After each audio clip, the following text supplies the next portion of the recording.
Good morning. Happy Saturday. Before we get started today, a couple things. So last night, I played this game and I streamed it, and I forgot something really embarrassing, which I'm going to explain right now when I load up the quest here. So last night I was playing this live, Escape from Dol Guldur, a difficult quest, and I forgot a crucial element, and I'm going to go to it now. I'll show you in just a minute here. But before I get to that, I'll get to that in a minute. I will say that today there's going to be a lot of streaming on this channel. So if you're into that, I urge you to stick around. It's about 10 a.m. my time on the East Coast of the U.S., and I'm going to be streaming with Brian later today. I'm streaming this now. Brian and I will probably stream a couple things. I don't know. We don't really have a solid plan other than Arkham will happen. So we will be streaming Arkham later. Now on to the other thing. Oh, and by the way, it should go without saying, if you do like this content, I always wondered why do content creators on YouTube, which I'm still learning, by the way. Podcasting, been doing that a long, long time. I get that game. Still got plenty to learn there too, but you never stop learning, in my opinion. But in terms of the YouTube game, I was like, why do people always say like and subscribe, like and subscribe? No shit. If I like your shit and I want to subscribe to it, I will. You don't have to tell me. But I'm not everybody, and everybody's not me. So things are different on YouTube. And then I thought, but it's no different on the podcast either. If you never advertised your membership and your benefits, then why would anybody want to do it? They don't think it's important to you to not mention it, so why would they care? It's the same thing. I find myself watching YouTube videos and going, this is awesome content. Excellent job. Cool. And then I don't like and subscribe to it, which is crazy. Like it at the minimum. So I understand why YouTube creators are always doing that, and I have to get better at regular intervals reminding people to do that. At regular intervals, I need to say, hey, don't forget to like and subscribe. Anyway, on to my original talking point, which was last night. So last night in this game, I made a crucial error. I can't talk yet. No coffee flowing. My crucial error was I forgot to put the Nazgul into play. So here I am over, 2 hours into the stream, an hour and a half into the stream, and I forgot the forced when the prisoner is rescued, move Nazgul of Dol Guldur into the staging area. Completely forgot. So is embarrassing. That was pretty embarrassing. And I was like, well, if people want to find this content, it's not, and the channel's still new enough where I'm like, I'm going to delete this stream. I'm going to call it quits. I'm going to scrap the table. I'm going to delete the stream, and I'm going to try again in the morning and try not to forget the rules. Now, if you're new here, and you might be, because I think a lot of people look for people playing Dol Guldur, you might not have seen my other streams where I've said this for the Lord of the Rings card game, but I'm still kind of getting back into it. I played quite a bit a year ago. Still getting back into it, still learning the rules. I'm going to fuck things up. I'm going to do stuff out of sequence. I'm going to go back in time and fix what I did out of sequence. So don't consider this some hardcore tactical approach by a rules expert. Consider this somebody who really loves Lord of the Rings, the material, who really enjoys this game, who's very appreciative of Dragon Cards from Seastan, who's trying to just get into the game. So if you see me flub rules, please spare me the wall of texts. If you see something and you're like, hey, you missed this and I don't address it, then it would be cool to know like specific rules that I may have missed and stuff. Or you can chat with me while we're live here if you show up. But yeah, I just wanted to put that out there up front. I'm trying my best to get the rules accurately. I'll do what I can to try to play as accurately as possible. It can be difficult. There's only 1, 2, 3, 4, 5, 6, 7, 8, 9, 10. There's like 15, maybe more action windows to remember. It's a lot. I think if you were to remake this game, you'd have to simplify that process a little bit. But you just go in order. You go through the stages of each of these each of these phases one at a time. You just got to go through them and take your time. and sometimes that's difficult. And I feel like I'm decently competent in the rules, but by no means am I a rules expert on Lord of the Rings. I know how to play it, and that's about it. But we will have fun. And again, shout out to Johnny Bravo 530. I've been shouting him out on every one of these streams because I'm using 2 of his decks. That's Johnny Bravo 530. He's over on RingsDB. RingsDB is incredible. It's a great resource. If you don't know about it, this is what it looks like. It's a place where you can build decks. They have every card in the game. You make your decks. You can import them into DRGNCARDS, which is this web-based thing that I was telling you folks about a minute ago. So, yeah, get that stuff out of the way and get cracking. So, Escape from Dol Guldur raises hell with players of this game, especially new players, because it's the third scenario. So you play the first scenario, and you're like, cool, I got through it. The second one's a little more difficult. I mean, they're not super easy. And then the third one just stomps you into the ground. It really fills you full of arrows and leaves you dead by a tree. It does not mess around. And I was playing it last night. I tried it again after the stream and lost. Was about to lose, I think. It was really close. It was. We got rid of in my off stream game. We got rid of the Nazgul, but we were like at 48 threat, and I didn't think I was going to make it before my players start getting bopped out from having too high of a threat. So Johnny Bravo 530, again, shout out to him for his decks. I did make some changes to these decks, but by and large, they're his brainchilds. So I don't want to be like, well, I changed like 1 card, so now it's my deck. Not really. You'll notice by my opening draws here, which I just loaded. I didn't fuck with these, trust me. This Miner of the Iron Hills is very important because if you get webbed in this game, you have a condition that you can't get rid of, and this states, after Miner of Iron Hills enters play, choose and discard a condition attachment from play. I was going to take Unexpected Courage, but I was like, you know what? I'm not going to take Unexpected Courage, which might be a mistake. Unexpected Courage is a good card. It's a great card. It's an overused card, but it's a great card. I mean, Miner of the Iron Hills is overused. Steward of Gondor is probably overused, but it is what it is. So, yeah, I just wanted to get all that out of the way up front. And that's that. So we have our opening draws. We've sat, we've shuffled, we've got our opening draws. Let's read the scenario and let's get started. In fact, there's got to be a better way. Is there a random number generator on this? I feel like there is. I don't remember. I think there is. I feel like because the guy who made the Seastan, he knows the game so well, I'm sure he is aware of the fact that you do need a random number, especially in this scenario, which we'll get to. Although I kind of like the way I do it because it's a little bit more dramatic than just a number popping up. So we're not going to worry about it, but let's get to the scenario. Let's get cracking. I got to get through this because Brian's going to be knocking on my proverbial door soon. I texted him this morning and said, hey, what's your timetable? He didn't answer, so I'm like, well, he's chilling. He'll get to me when he gets to me. So here we go. The Lady Galadriel of Lorien has asked you to investigate the area in the vicinity of Dol Guldur. While doing so, one of your allies was ambushed by orcs, captured, and is now held in a dungeon cell. That's not good. Search the encounter deck for 3 objective cards. We have them, and reveal and place them in the staging area. We have also placed the Nazgul of Dol Guldur face up, out of play alongside the quest deck. Then shuffle the encounter deck and attach 1 encounter to each objective card. Now, objective cards have encounters attached to them, so we're going to do that now. So we have to resolve encounters before the game even starts, which is brutal. So first things first, we have a Cavern Guardian, so he will attach to this one, or more specifically, it will attach to him. We have to raise our threat because he has the doomed keyword, so already getting threatened. And we have the Necromancer's Pass. We have to discard cards to travel here. This will go on the second one, so we'll move that one to the back.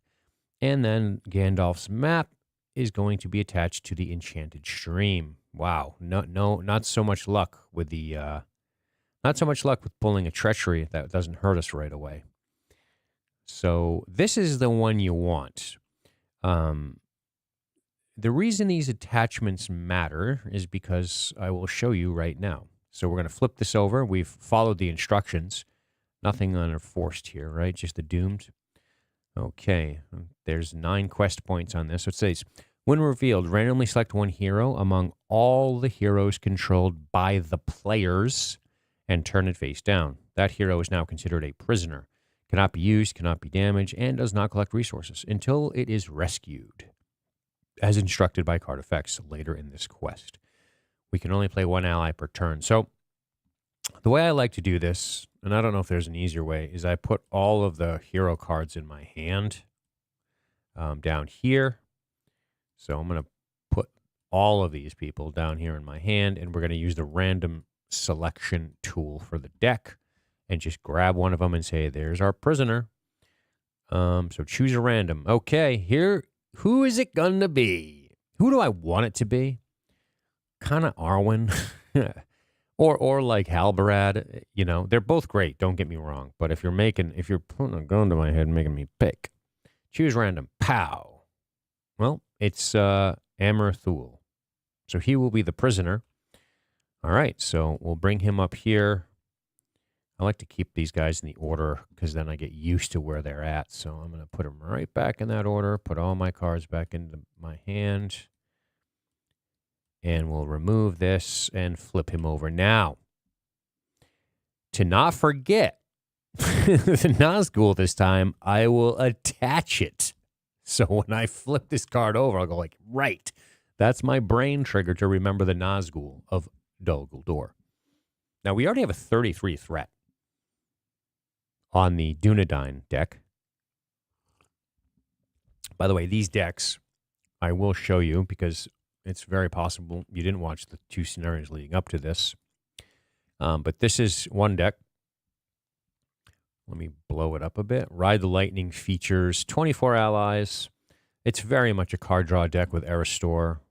Toss your cards, draw cards. It cycles cards quickly. There's a couple of side quests here for going into your deck and all that jazz. I made a change to this deck by sticking the Miner of the Iron Hills in here. I considered putting Athelis in here. I really should. This card states, discard Athelis and exhaust attached character to heal all damage on a character. You may discard a condition attachment from that character. This is very, very good. I really should have this in my deck. The reason I say that, you're like, but there's no Dunedains in this deck. Right. But this deck is all Dunedain. So, you know, pretty standard stuff here. Captain of Gondor. We threw some signals in here. We changed this deck a tiny bit too. I think we threw a third feint in and dropped something else out. I don't really remember what we changed, but you can click here. And if you ever want to see the deck inspired by, you can. Or just look up Johnny Bravo 530 and you can see what decks he's made. He's a good deck maker for sure. So yeah, we should have Athelis in this deck, but I was kind of bouncing around between that or the I do like the Lembas Bread too.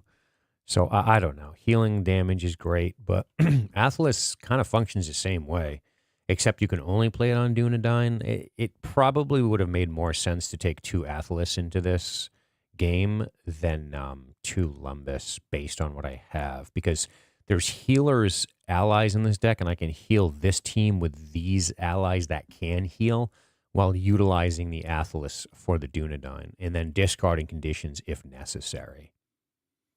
The one thing Lembas does that Athelis doesn't is it allows you to ready characters, which is cool. Heals 3. This heals all. Healing 3 and healing all is kind of functionally the same in this game. It's not routine that you're sitting with 4 damage on you. So most heroes die at 4. Yeah, 4 kills this whole team. 4, 4, and 4. So I think Aragorn has 5. So if he had 4 on him, in the unlikely event you let him get that damaged. All right, let's get back over to this. Yeah, Athelis might be the move next time if we fail this. Now here's the deal. We drew Miner of the Iron Hills in our opening hand with Aristor, which I think is bad. I think it's bad because of the way this deck functions, which states for Aristor, at the end of the round, discard all cards in your hand. So that's kind of a scary prospect, is having, I think I have 2 of these in my deck, maybe 3. What was it? I don't remember. It doesn't matter. Yeah, it doesn't matter. I think I have 2 or 3 of these in my deck. So the concern is, oh, you have the Miner of the Iron Hills now, but you have no conditions out. And then you have to discard at the end of your hand. So I might want to mulligan just to stick this deeper into the deck and hopefully not draw it again, and not draw it until I need it. So that's a consideration for mulligan. Plus, we don't like getting Will of the West early either. We only have 2 of these, and this is a good way to get our discard pile back into our deck because of the way we cycle cards in this deck. So we're probably going to mulligan. We're going to mulligan this hand. Let's just say it. Over here, we have Steward of Gondor, which is almost an automatic no mulligan. It's cheesy, but it's true. You know, I'm like, I'm not going to mulligan this hand. Not when I draw a Steward of Gondor. Otherwise, it's a decently good hand, you know. So the only problem is that with this dude being the prisoner, what we should do is just do this. Bloop. Put the Nazgul over him, and it'll remind me. It doesn't matter. We're really being silly here. But the one thing that stinks about not having Amrathul on the table is that I can't get red resource icons with him, because his thing is awesome. When you have 2 enemies engaged with you, you get the ability to spend red, which is cool. But you got to be engaged with at least 2 enemies, which I think I've fucked up in the past, actually. I think I've done it with just 1 engaged, so there you go. So yeah, this is what we're looking at. So let's get back to the first player, and let's go ahead and mulligan this hand 100%. Hey, look at that. This is better. This is better because we get an early quester out, and we don't have Miner of the Iron Hills just yet, and we don't want Miner of the Iron Hills just yet. Okay. So I think we're happy with all this. Is there anything else we need to do here? We've got our objective cards attached. We've got our character prisoner. We stuck the Nazgul on top of it so we don't forget to put the Nazgul in the staging area when we rescue him. And I think we're good to go. So we are going to start a new round. Shift N. Bing. Get resources. Get another card. And over here, get resources. Get another card. It's good to see some allies early. Over here.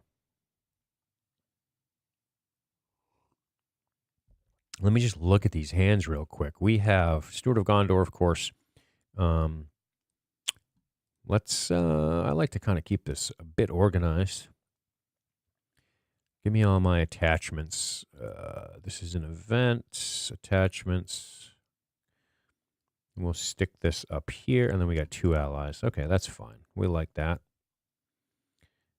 All right, so we have a Gondorian Spearman. We have a Guardian of Arnor, which is a Dunedain Ranger Sentinel. He's a good card because he can defend for other people. This team on the left has no combat capability at all. It has a little trick where you can add Arwen's willpower to her attack if you set it up that way, but I mean, he's not. Aristor is not a slouch. He attacks at 2, defends at 2. He's a good character, but you don't want to start getting engaged with heavy hitters over here, because then you're like, ugh, I have to defend with these soft people, and you don't want to do that. So the Sentinel is good because you can defend for others, which is great. All right. I guess we will planning phase here. So I guess technically speaking, if first player passes to second player can do stuff and then pass back to first player. It's silly to say it every time, but it's important to know that rule. The rules are pretty clear about action windows and how they work. And I think it's pretty important to know them.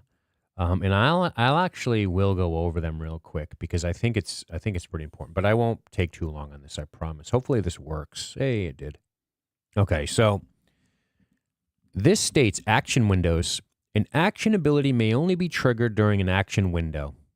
Right. So anything that says action, right, which is a lot of stuff on cards says action. So those can only be triggered during the action windows. Action windows are presented in red boxes on the chart. We know that.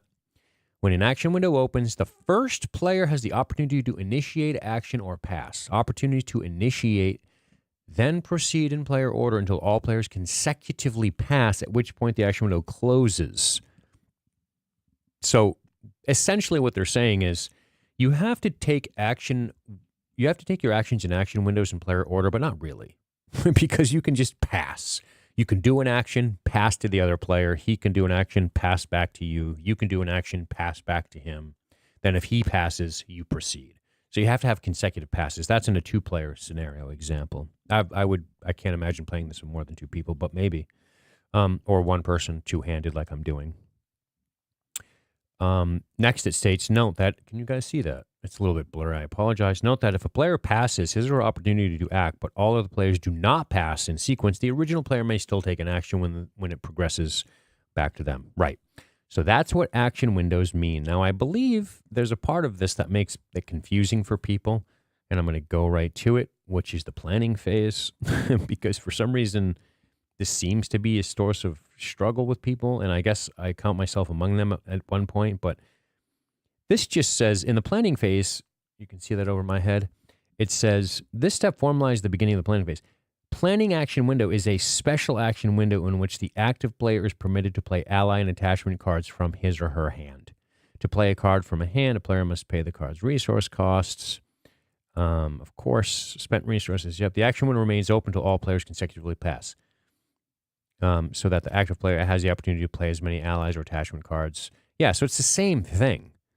I'm not sure why I was confused initially on this. I think because I read somewhere something a bit counterproductive to that, like, oh, if you pass, you can't come back and play. But it says it right here, that the only thing that makes the planning phase action window different is you can play allies and attachments in it. I mean, that's black. I'm reading it. I don't know if it's been changed or altered. If it has, I apologize. But we're going to go on the assumption we can pass back and forth until we're done. And that's pretty important. But yeah, most of this game is knowing these action windows, which is a bit of a nightmare because that's when you can take actions, and there are very important ones. There are very important ones. After staging, there's an action window. This is huge. So after you see what the encounter deck reveals, you have the ability to take actions. That matters.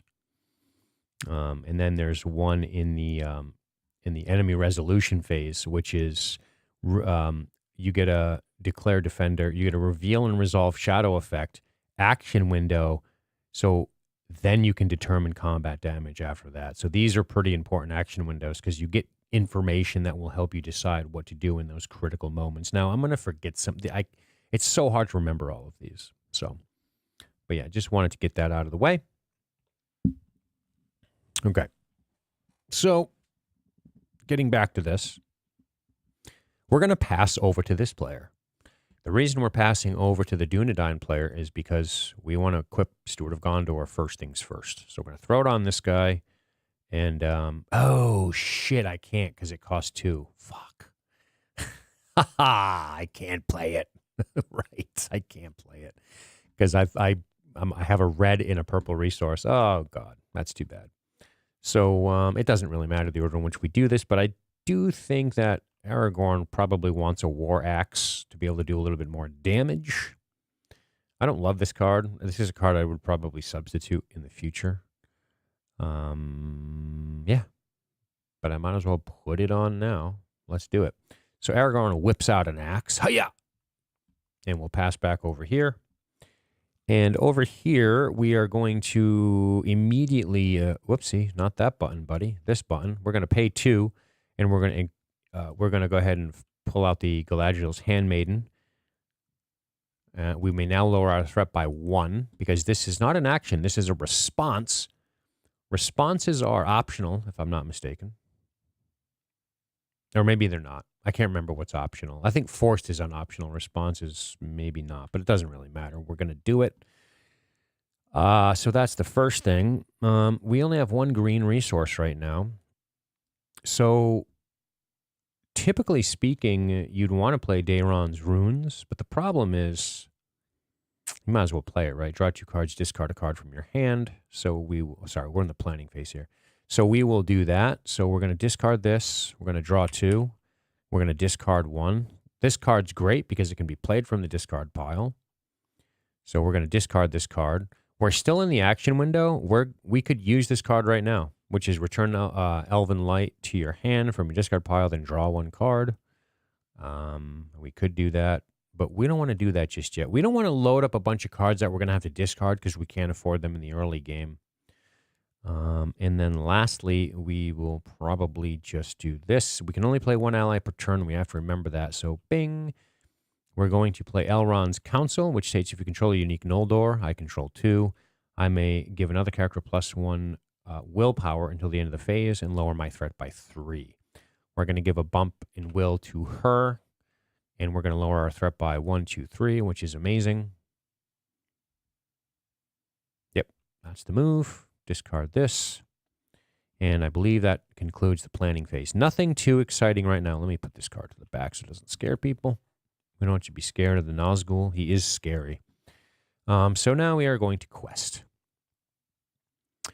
Remember, our objective is we need to clear the enchanted stream, which is annoying because we can't draw cards when it is the active location. So we need to get this location in there as soon as possible before the staging area gets clogged and we can't clear it. Once we clear the enchanted stream, we can pick up Gandalf's map, which we do need to get through this part of the quest. We need any one of these 3. But the reason you want Gandalf's map in this part of the game is because you attach to a hero who cannot attack or defend, so you stick it on AON, right? What you don't want to do is have a character take 1 damage per turn. You don't want to have Dungeon Torch raising your threat by 2 per turn. You want to get these other ones as late as possible because they hurt you to hold them, and once you have them, you can't drop them. So they will eventually do you in. So in other words, once you have the Shadow Key, and once you have the Dungeon Torch, it's a matter of time before they hurt you. So the Dungeon Key will kill you on a long enough timeline. And the Dungeon Torch will raise your threat. I like to imagine it as you're brazenly running around with a torch and drawing all the orcs to you, which is pretty cool. All right, so here we are. Let's continue. Okay, questing. Let's quest. Let's do that. She's going to quest. But of course. Quest. And we could load this up now. We can't pass it, but we could load it up now. In the early game, it's probably a good call. So we're going to hard quest this entire squad. Hopefully not get killed by treachery cards, which is distinctly possible. And these guys are going to chill because we're going to block and kill a cavern guardian. An undead! All right. Now let's staging. We'll go to the staging part of this. We have no, for the record, there's no real action window we're going to take advantage of in this moment. We don't have the resources to do anything in these action windows. So let's just get on to the staging. And of course, the King Spider has arrived. I just imagine plucking piano strings as he walks towards us. When revealed, we have to exhaust a character we control. Each player, well, this player can't, and this player has to. So I guess Halbarad will exhaust. And next, oh, another one. So Aragorn exhausts. Oh, this is bad news. This is a tough opening draw. Double spiders have us exhausted in toto. The good news, we didn't get hit while we were exhausted, and we made quest progress, but only a little bit.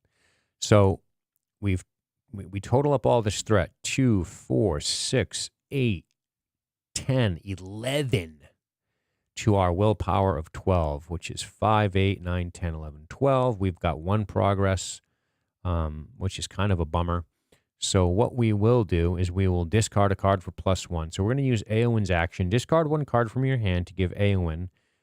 So now that we have done the staging phase, we do have an action window because there is an action window right after staging. Now, before quest resolution, we will take advantage of this. This is a very important action window. So Eowyn will pitch a card to get a +1 will. So she'll pitch this card, of course. Bink. That gives her a +1 will. We'll mark it here. So now we have 2 progress on the quest so far. And this team, we could pitch a card over here as well. I don't know if we want to. We'll probably pitch Heir of Valendil. Yeah. Yeah, probably. We'll pitch this. Bink. And we'll take another +1 to her, because each player can trigger this at stage. This effect may be triggered by each player once per round. So now we have a quest progress of 3. So 1, 2, 3. And that concludes the questing phase. Now it's time to optionally travel. Well, we have already discussed how we need Gandalf's map. So we're going to go to the Enchanted Stream. Now, we have to remember this. While Enchanted Stream is active, we cannot draw cards, which is such a bummer. All right? We have to remember that.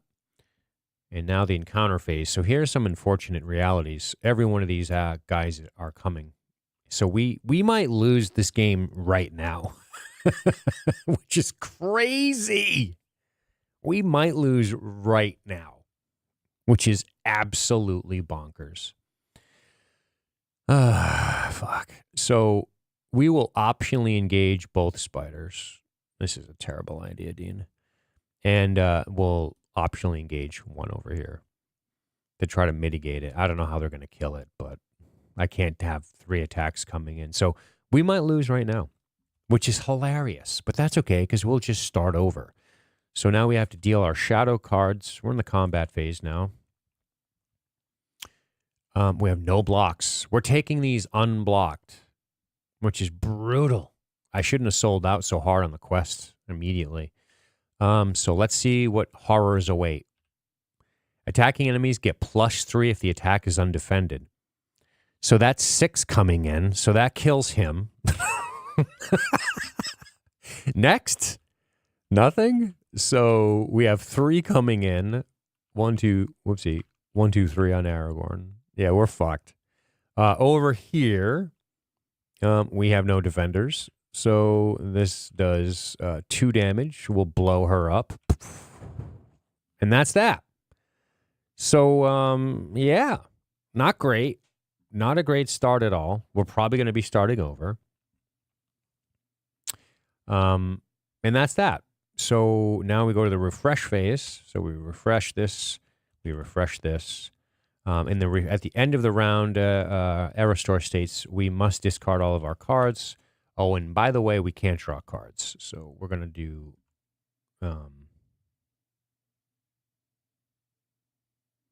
let me specifically...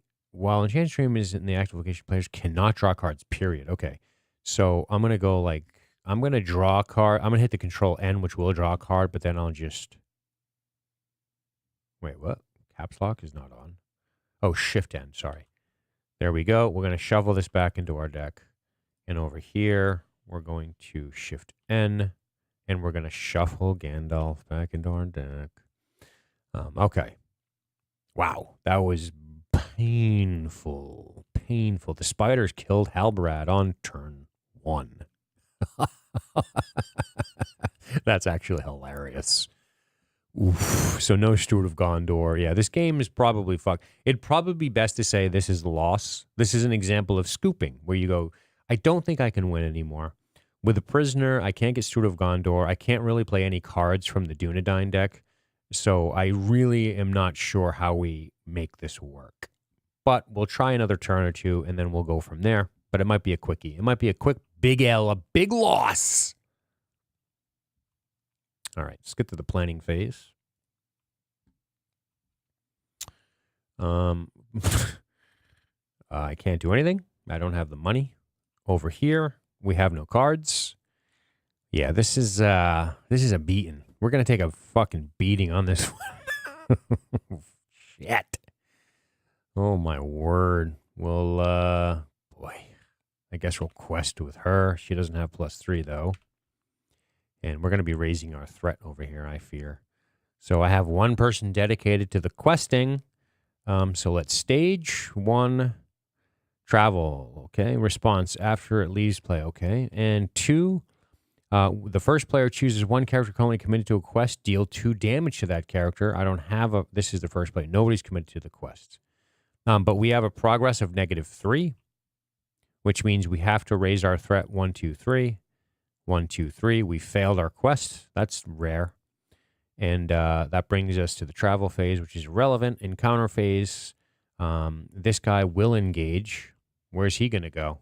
3-on-1 against Aragorn. He'll go here. Combat, deal shadow cards. Over here. Yeah, this game's over. This game's over. Aragorn will defend against this spider. This spider attacks for choose and discard 1 attachment. So I lose my war axe and defending, and I take 3 damage. I block 2. I take another one. This attack is undefended, so let's get rid of that shadow card. This attack is undefended, so Aragorn gets hit for a whopping 3, killing Aragorn, scrapping this entire team. On this side,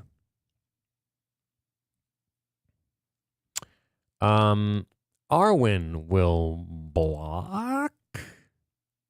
She'll block the Dol Guldur. I guess it doesn't really matter. It's just a matter of luck. They both attack for the same. She'll block the Dol Guldur. And this states nothing, but 2 damage. She has a 2 defense, so no damage. We'll undefend this, I guess. Sure, let's see what horrors. Defending player raises his threat by the number of enemies which he's engaged. So threat goes up 2. And we have 2 damage coming in. We'll put it on Aristor. And he will swing back and kill the orcs. And that's that. So as you can see, this is how this game goes sometimes. We just got annihilated. And that's just sometimes the luck of the draw. So what are we going to do? Are we going to cry? Are we going to quit? Well, we're 100% going to quit. We're going to resign because we can't win this. It's literally impossible. Impossible to win the scenario with this player eliminated and this player becoming eliminated.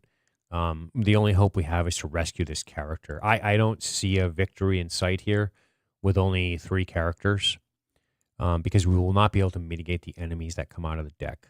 So we're going to call this a loss and we're going to try it again. So we're going to clear the table and mark as defeat. Can I reload my decks? It's just faster this way. Let me try this. Actually, I'm going to try to reload my decks. I don't care about if it says win or loss on my thing. Reload decks. Oh, mark as defeat right here. Click. So let's see if this does it. Oh, hey, look, it reloaded the whole thing. Well, that's cool. Oh, awesome. That's easy. All right. Same thing again. Oh, no. I don't want to do that. Oh, no. Oh, no. Oh, no. I got to go back into that room. Can I? I can. I'll make it private. Okay. There we are. Oh, wait. That's not what I wanted to do. Reload decks, mark as defeat. Let's try that again.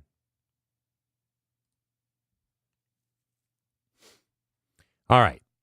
that was, it's going to be funny watching back this on a replay. Annihilated. Turn 2. It's actually kind of hilarious. Also, let me see where Mr. Brian is at. Mr. Sleepy Pants.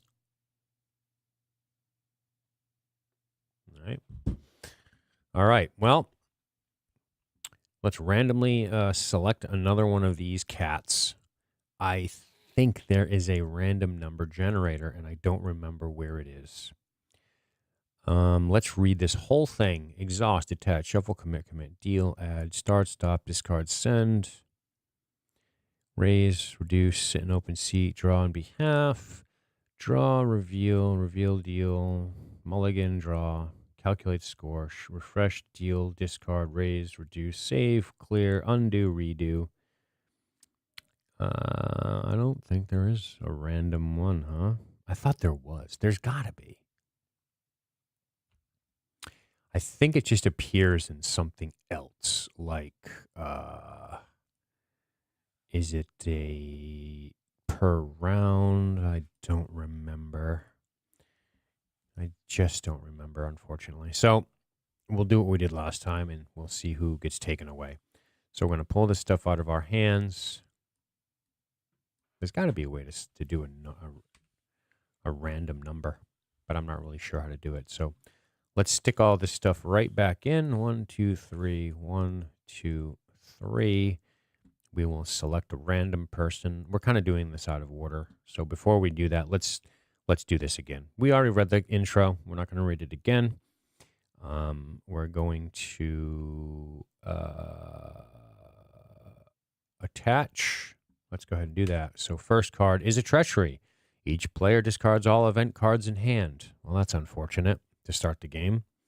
So we're going to discard our attachments. Somehow I have none in this hand. And in this hand, we have, does it say attachments? Events. So sneak attack goes. All right, not terrible. So we lose a card from this card. It doesn't attach because it's resolved immediately. So that means the dungeon torch is not quite attached yet. And the next one is Spider. We have to exhaust a character we control. We will do that in just a second, but let me grab the torch and stick it on the spider. We will exhaust a character before this begins. I'm going to stick a target up here to remind myself to do that. And the next thing we're going to do is we're going to select random, choose random, bing, Aragorn is out. Oh boy. So Aragorn is the prisoner this time around. It might be better to not have questers as prisoners in the early game. And Aragorn is great, but I mean, it could be worse. So he's missing. And each player has to start the game with a character exhausted. So we'll exhaust, and we'll exhaust, I guess. So let's get rid of that. We remember to do all that. Let's get the cards back in hand. 2, 3, 4, 5. There we are. All righty then. That brings us to, we had to discard mulligans before this. I'm kind of doing this out of order. I'm not going to mulligan either of these, I guess. Yeah, I kind of want to mulligan this one, to be honest with you. It's all allies that I can't afford. So I am going to mulligan this hand, since this hand wasn't affected. There we are. This is my proper hand, and we got the Silver Miner, Iron Hills Miner a little too early again. Let's reveal this, and remember, we can only play one arrow. We've selected Aragorn. We're going to stick the Nazgul on him to remind us, and we're going to move on. We cannot play ally cards. We can only play one ally card per turn between the two of us. So that's pretty crazy. All right. Well, well, well. That's the way it's going to be, is it? So let's go ahead and start the game. So let's collect resources, get a card. There we are. And let's collect resources and get a card. Okay. We got Steward of Gondor in our opening hand, which we love. So first things first. Yeah, we're going to use the harp to keep the Miner of the Iron Hills. So we're going to play the harp. That's the first thing we want to do. Get the harp into Arwen's hands, because when we have to discard, we'll keep Miner of the Iron Hills so we can get rid of those annoying webs. We'll throw a side quest up here, because why not? We're in the planning phase, by the way. And that's it for money. On this side, we will buy Steward of Gondor, and we will stick it on this dude. Bing! And we'll use it. Dunedain Mark. Let's get this into play. Exhaust Heir of Valandil to reduce the cost of the next Dunedain ally you play this phase by 1 for each enemy engaged with you. We could do that. We could save up for these beefy allies, which isn't a terrible plan. Next turn, we'll have 3, 4. So next turn, we'll have 1, 2, 3, 4 money. So we should use this now. We will attach this to this dude, and we'll pay for it and see if we remember that it exists. And that ends the planning phase. Over to the questing phase. Now I'm gun-shy about questing, which is so funny. Right. Also, we're getting engaged by a spider. We have to remember that. And maybe more. Why is this guy exhausted? Oh, because of the spider. Right, spider's annoying. So, double back. Do we want to make this the active quest? I don't think we do. We kind of do. Reduce each player's threat by 5. It's not insignificant. I'm gun-shy about committing to the quest, though. I got to be honest with you. But we have to. We have to quest. We can't not quest aggressively. So we're questing, and we will name double back. We will name double back. So let's go ahead and get the planning phase. Let's get the quest results phase in. And Shackles goes into the first player's top of their deck.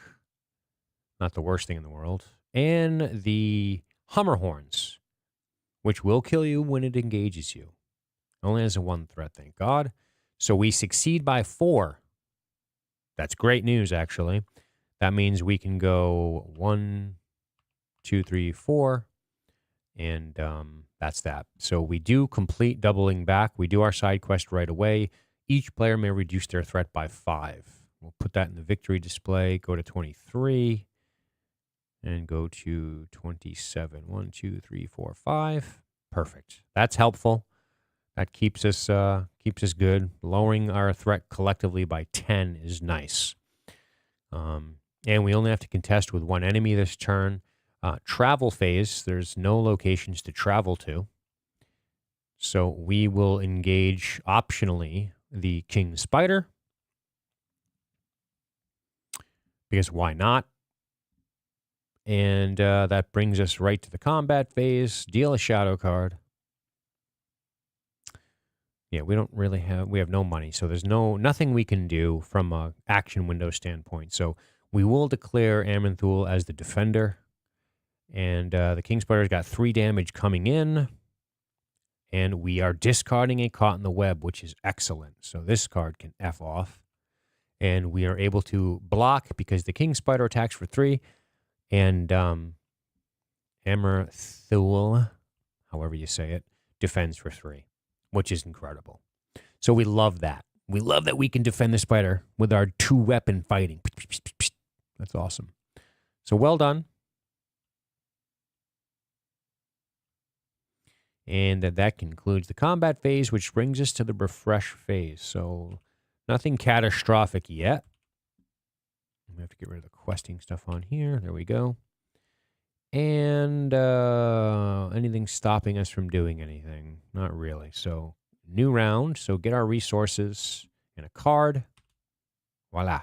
Another Steward of Gondor, which is good in case I have to discard that one. And on this side, we have to discard everything, right? Boom, boom, boom, boom, boom. That's what Aristor says to do.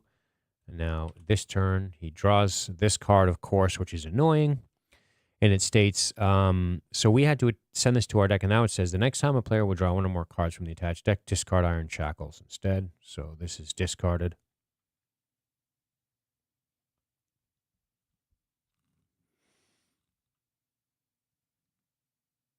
So I have a question about the rules here, actually. So because Aristor draws 3 extra cards, does that mean I discard this and draw my 3 extra cards? Or does that mean I don't draw any cards? Because it seems like this isn't that bad if it only prevents you from drawing 1 card.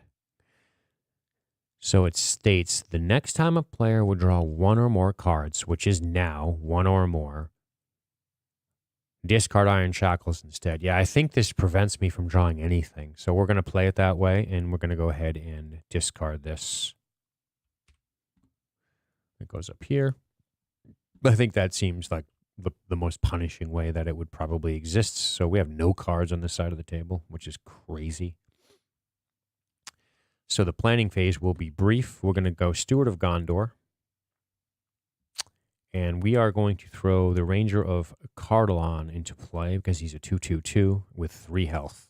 That's like another hero almost. So 1, 2, 3, 4. He's expensive, but he's functionally another hero. His response is irrelevant because we're not using his response. It doesn't really matter. So yeah, questing phase. So let's keep the questing alive. Oh, you know what we meant to do last round, and I'm sorry I'm doing this out of order. After you discard a card from your hand, exhaust Silver Harp to return that card to your hand. So we're going to say that this has been used, and I know this is cheesy, but I'm doing it anyway, and we're going to... Wait a minute. Browse. Browse? Oh, I'm in the wrong pile. We're going to... I remember I told you what I wanted to do, but since I'm since I'm streaming and talking, I forget. We're using the Iron Harp to keep the this guy. Hopefully that doesn't bother any of you rules lawyers, but that's what we meant to do last turn. Anyway... Quests. Miner of the Iron Hills is doing nothing. He's not played. He's in our hand. And how do we want to do this? Quest. Should we quest with Eristor? Probably. We probably should. Yeah. This guy is not a sentinel. The other guy's a sentinel. Boy. The problem is if I pull an enemy, I'm taking a... Now, I can't quest with Eristor. It's too risky. On this side, we will quest, though, because now that we are engaged, Halbarad can quest without committing. So we will certainly take advantage of that. And now we will stage 1, 2... All right, deal 1 damage to each exhausted character, see? So the treachery hurts us. And this guy states, if he's in the staging area when we unsuccessfully quest, we were successful by a lot, which is awesome. So we quested successfully by 7. So we're going to put 1, 2, 3, 4, 5, 6, 7. That's incredibly good. We still can't pass this. We can't pass this until we get this card in our hand. And we don't want to pass it too quick. You know, we got to be very careful here. Although we would love to get our character back. We'd like to get Aragorn back in this game. But then you know who's coming. Mr. Nazgul himself. And we haven't really built up our board state. Which is a bummer. So what are we doing here? We are going to fight. We're still no locations to travel to, which means we're going to have a bunch of locations soon. All right, let's go ahead and get right to the encounter phase. We will not encounter this guy because why bother fighting him at this point? We'll get rid of our spider first. And let's get right to the combat phase. So let's deal some shadow cards. And let's determine who our defender will be. Clearly, Amrathil will be the defender. So 3 coming in. Shadow card states nothing. So he defends against the spider successfully. And now we will swing back on the spider collectively, which is 2, 4 damage coming in. So his 1 defense takes away 1 of the 4, and the 3 hit him and kill his ass. So he dies, and the dungeon torch becomes available, but we don't want it, so we're going to let it fall back to the staging area where it will be attached to.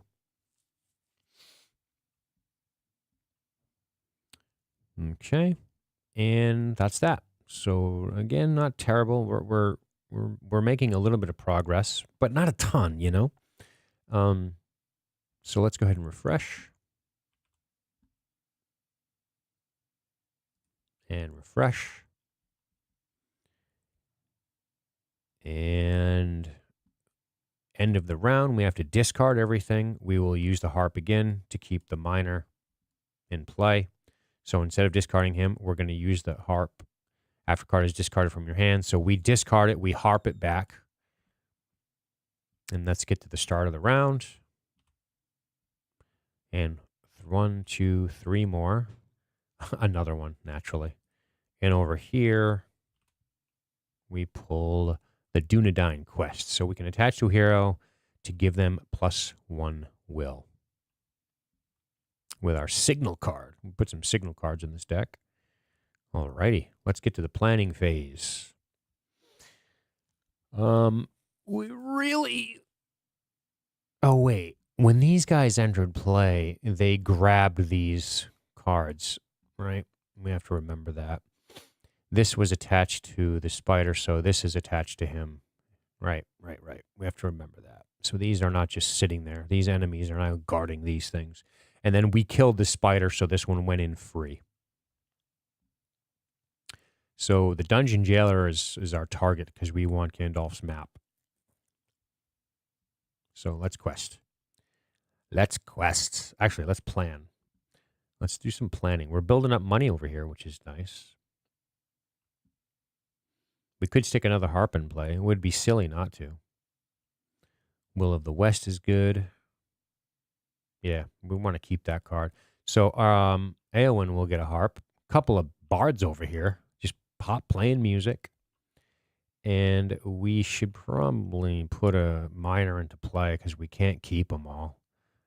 Although I'd rather put Imladris Caregiver into play, who can heal. So yeah, we'll put Imladris Caregiver into play, and Aristor will pay for it. So that's the only ally we can play this turn. I guess we're going to lose one of these. We don't have a choice, fortunately. How big is our discard pile? It's got a few cards in it. I mean, I'm going to have to discard anyway. All right, I know what I'm going to do. I have a plan.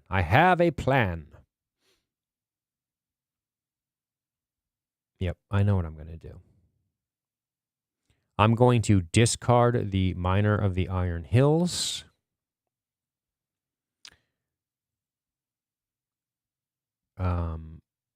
To utilize the healing effect of Imladris Caregiver. So we're going to discard, and we're going to heal 1 on Arwen. We can do this twice per turn. We're going to discard the other miner to heal another one on Eowyn.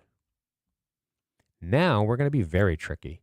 We're going to use Arwen to play Will of the West and shuffle our discard pile into our deck. And then this is removed from the game, so we'll stick it over here. So we're going to shuffle this back into our deck. Move to my deck, shuffle in. That way we don't lose those miners. We protected ourselves from losing the miners. Which is cool. So we know they're still in there, and we have some stuff that allow us to go in and grab stuff, which is always good. Planning on this side, Dunedain Mark, we like it. I think we're going to stick it on Eowyn, to be honest with you. Yeah. So we're going to use the Steward of Gondor to get 3 money. We're going to toss Guardian of Arnor into play for 3. Oh, no, we can't. We already played ally. We're going to put...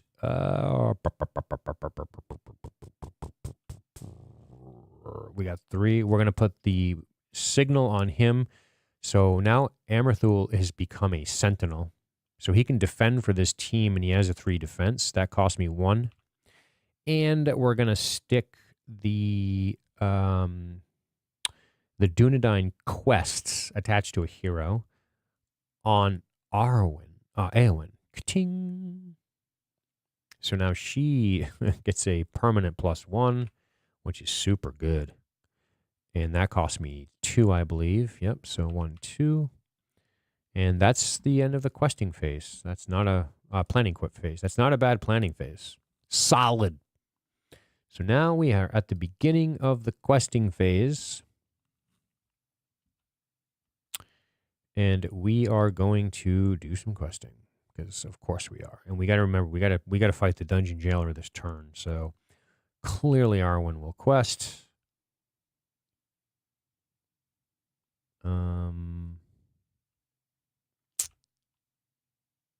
Arwen and Eowyn will quest. Imladris will quest,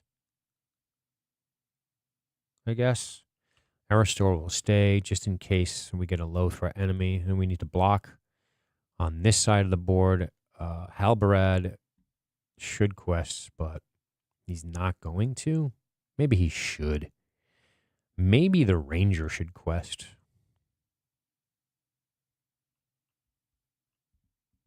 No, we're not going to do that because we want to fight this guy.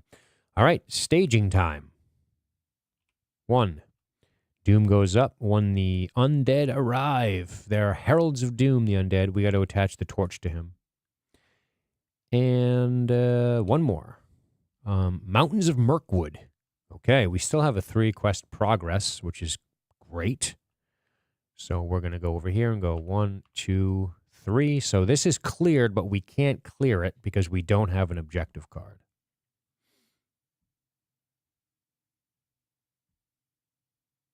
I guess once we acquire the objective card, we can advance. I guess. Yeah, I'm not really sure on that ruling. Like, when does that happen? As soon as I get it? We'll see. That brings us to the travel phase. Reveal the top card of the encounter deck and add it to the staging area to travel here. We should. We should not. Yeah, we should. We don't want to get location locked. And let's do some engaging. We'll optionally engage here and here. And let's get to the combat. Shadow cards. Let's see if we have anything that can help us. Nothing really in hand. So we have to start the fight on this side, I guess. So the Cavern Guardian is attacking us. Aristor has to put his books down and pull out a sword and defend himself. So that's what he's doing right now. He's whipping out a sword to defend himself from the Cavern Guardian. So here we go. We got 2 coming in, and Aristor will block. Good job. So he fends off the undead. Get away from me. I'm trying to read books, dude. Get away. I'm trying to read my elven books. Which is cool. We'll run this side. We're going to have the Ranger defend. For sure. For sure, dude. We can't kill this guy in one attack, though. Yeah, so Ranger will defend. So we got 2 coming in. Nothing happens. So get rid of the shadow cards.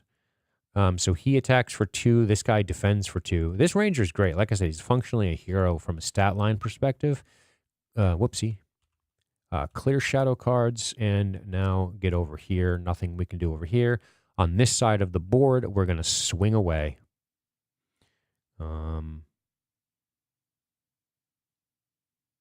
Right. I'm trying to remember all the stuff I have over here. Exhaust this to reduce the cost of the next ally you play by 1. I think I failed to do that because I paid for this guy for 4, but whatever. You live, you learn. Swinging back for 5 total. He's got a 3 defense, this guy. So he only takes 2, which is unfortunate. He's very good at, look at his armor. I mean, look at those plate pauldrons he's wearing on his shoulders. That's no joke. So he takes 2. We managed to chip away at him. It's going to be slow going getting rid of this guy. And that concludes the combat phase. So let's refresh. Let's check texts, make sure we're good and stuff. Right, he's 40. Cool, cool, cool. All right, let's refresh. And over here, refresh. And let's head to a new round. We drew another one of those dudes, which is cool. And on this side, we draw 1. Since we have nothing to discard.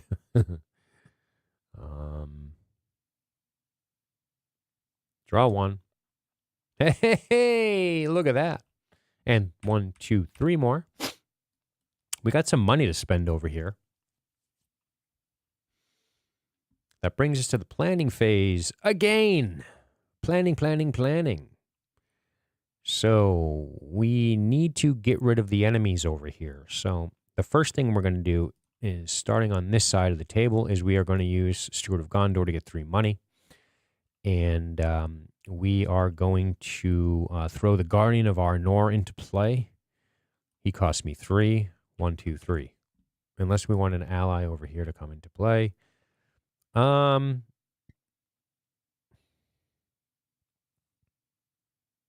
Can cannot attack or defend. No, we're just going to use the harp to keep the Iron Hills minor. So, yeah, this is good. All right. What does he do when he enters play? Nothing. He gets +1 defense for each enemy engaged with us, though, which is cool. So, over on this side of the world, we are going to play the Heragrim. Attached to a Rohan hero.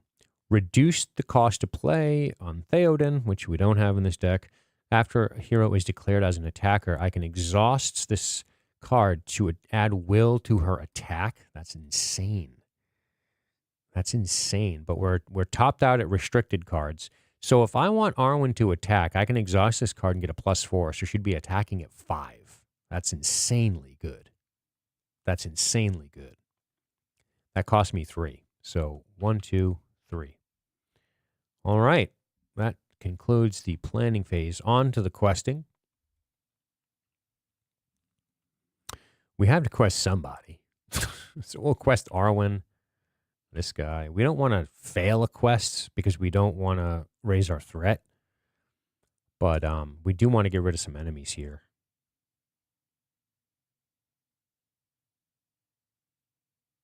Okay. So on this side, we're going to quest for no exhausting because we are engaged. So quests, and that's it. We're done questing. We don't care about progress because we can't advance. We just don't want to. I guess we can clear the mountains of Mirkwood. I guess that's good. Yeah, so that's good. We can clear the location at least. So staging 1.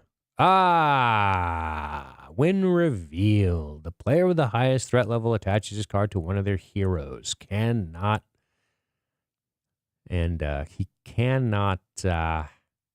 Ready. We're going to stick it on this dude. So he's webbed. He hasn't exhausted yet. We do have the Miner of the Iron Hills in our hand. We can harp it to keep it and then get rid of that. So that's not terrible. And the second card that was only 1 staging card, right? Caught in a web. Yeah, clearly. And hey, the Dol Guldur Beastmaster has arrived. And he will not be engaging anybody this turn. Which is good. Okay, that brings us to the quest resolution phase. We got 3. So 1, 2, 3. We have managed to clear the Mountains of Mirkwood location, which states, after it is done, each player may search the top 5 for a card and take it. Great. So let's get rid of this, and let's check our deck for the top 5 and pull a card. What do we want? We clearly like Captain of Gondor. We also really like Gandalf. We'll take Gandalf. And on this side, let's see what we have. Let's search the top 5. What did I just do? What did I just do? I'm in the wrong area over here. I'm all backwards. Search the top 5 of this deck and take a card. Clearly, we don't want to take the Miner right now.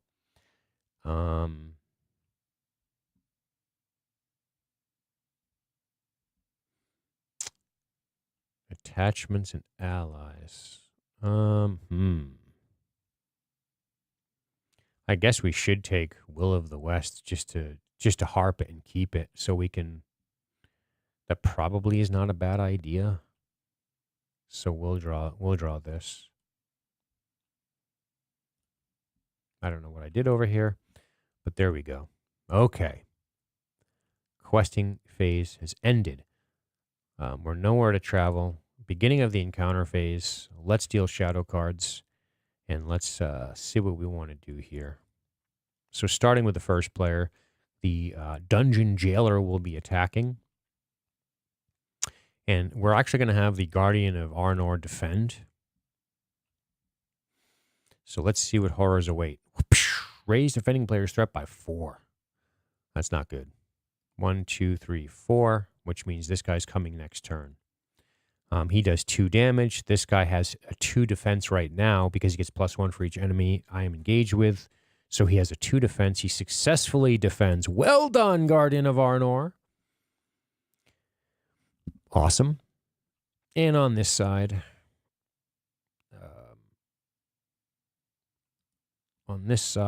let's go ahead and pick somebody to defend. We are going to have Aristor defend. So 2 coming in. The elf is like, get these orcs and undead out of my study. This stage, choose discard 1 attachment from the defending character. If this attack is undefended, discard. So the defending character has no attachment, so he lucked out. So he manages to block the 2 damage from the Cavern Guardian. Ping, ping, ping. They're dueling, kind of like Jason and the Argonauts. And get this. Eowyn's going to swing back. Actually, we'll come to her after that. Let's do this side first. So returning attacks. Well, we have to sell out the whole crew. So we will. So we're going to attack for 3, 4, 5, 6, 7. Minus 3 means 4 gets through. So 1, 2, 3, 4 kills him. Let's go ahead and clear the shadow cards. Sorry, we forgot to do that. Is that Shift X? It is. And let's detach this card. We're certainly taking it. And this guy goes to the victory display. Voila. So we smash up the old guard and we take Gandalf's map. Raise our threat by 2 to claim this objective when it's free of encounters. So now that the combat phase, that combat phase has ended, we go back to the top of the combat phase. Well, the player returning attack phase. Let's check the action windows for just a second because this matters. So we want to claim, so this map goes back into the staging area, and in the combat phase, we know when resolving player attacks, let's see what our options are. So player attacks, so ranged option, action window. So right now, we have an action window, and we're going to use that action window with this player. So we kill the guy holding the map goes back to the staging area unattached. The next encounter card that comes out will be guarding this. But before that happens, before Eowyn returns fire, and it's going to be glorious, we will raise our threat by 2 and claim this. And we will... we can't attack or defend. We'll stick it on Arwen. Arwen grabs the map. Okay? And now we will proceed to returning attack. So Eowyn is going to attack, and she's going to do something crazy. She's going to use Heragrim, which states, after attached hero is declared as an attacker, exhaust this to add her will to her attack. Holy shit. Eowyn just became the best attacker in the game in a twist of fate. She has a 5 will, which makes her attack 6. Am I reading this right? After attached hero is declared as an attacker, exhaust Heragrim to add attached hero's will to its attack. To this attack. So it's 1 attack per turn, but boy, does she hammer home. She has a 5 will right now because of the Dunedain quest attached to her. Right? So she smashes this guy, forget this, 4, 5, 6. Wow. That is hellacious damage. So this Cavern Guardian gets absolutely obliterated. The Dungeon Torch goes back to the staging area. We're not ready to claim it, and he dies.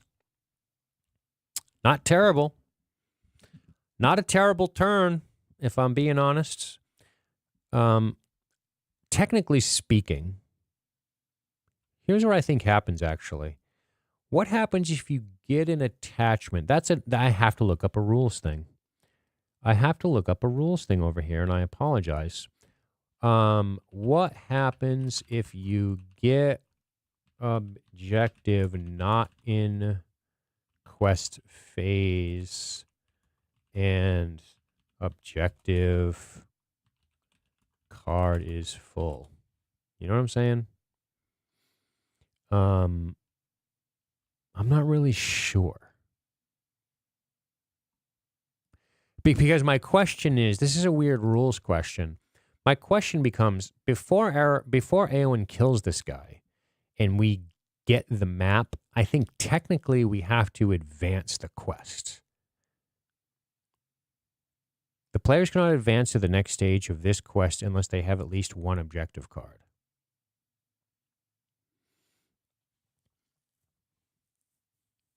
Or does that mean we have to wait till the next questing phase?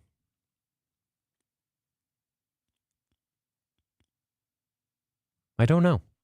That's an interesting question that I'm not really sure how that works. I would like to look that up, but I'm not going to waste too much time live doing it. We're going to play it as, I think we advance. So that's how we're going to play it. So we advance because we have the map. This is full. And anytime this is full, you advance. The only thing stopping us from advancing this, it's weird to advance in the combat phase. It feels weird. I don't know if this is right or wrong. I don't know if it really matters, other than we get to quest against the new thing immediately. So this is beneficial for me to do this now. So I don't know if that's right or wrong. The players cannot advance to the next stage of this quest unless they have at least one objective card, which we do. So we should advance, which is kind of wacky. But we're going to do it. We're doing it. We got the map. So before we kill this guy, I think we're advancing. So let's get rid of this. Finding hidden entrance to the dungeons of Dol Guldur, at last you attempt to make your way through the caverns beneath, searching for your imprisoned friend. The denizens of this labyrinth stand in your way. After placing any number of progress tokens on this card, we rescue our friend. So Aragorn can be rescued on the next questing phase. The players as a group cannot play more than one ally card each round. Players cannot advance to the next stage of this quest unless they have all 3 objectives. Okay. And then she promptly kills this guy, and we refresh. All right, let's get rid of all these questing things on these guys. And let's get cracking. So we are now in a position to do what exactly? We're doing our next turn. This is not following the thing. We're over here. Yeah, we're over here. So we are going to, we just refreshed. We now have to discard our hand. We're going to use the harp to keep this after we, no, technically speaking, we discard our whole hand. Then after a card is discarded, we're going to harp this guy back into our hand. And we're actually going to harp Will of the West back into our hand. So we're just going to discard these 2.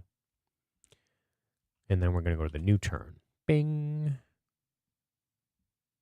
Hopefully I didn't get too many advance. Yeah, okay.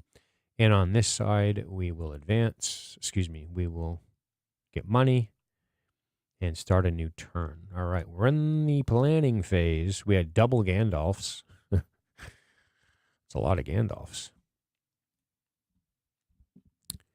All right. Planning phase it is. So we need to rescue Aragorn.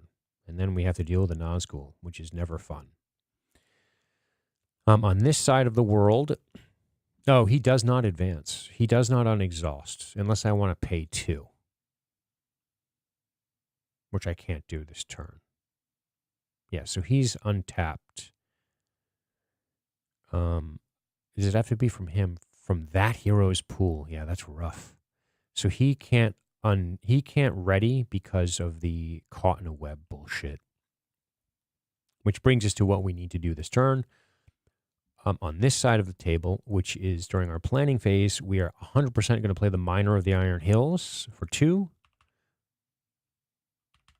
And that means after Miner of the Iron Hills enters play, choose and discard 1 condition attachment from play. We will choose to discard the Caught in a Web attachment from play. He can now ready, but not right now. Unless something can make him ready, he can't ready automatically. So we've played an ally. We can only play 1. So no Gandalf this turn.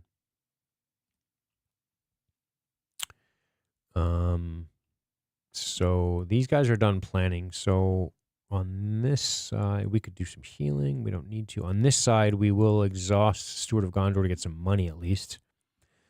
We can't do anything with it, but we want to have it. Money is good. Right? Yeah, not much planning here. So right to questing we go. And we have to realize this guy is engaging us this turn. Okay. Boy, there's so much to remember. When you're playing with when you're playing with two decks and one person, it's a lot to remember, man. It's testing my brain faux show. All right, so questing. What are we going to do? We're going to quest, clearly. Quest. And the miner kind of served his purpose. We could quest again. We should probably quest aggressively here. We'll quest. I think we want to kill the Beastmaster this turn. I think we're good on the questing. So 7 progress. Let's get to the staging. 1. Uh-oh. Until the end of the phase, raise the total threat by X, where X is the number of players in the game. So to represent that, I'm just going to do this.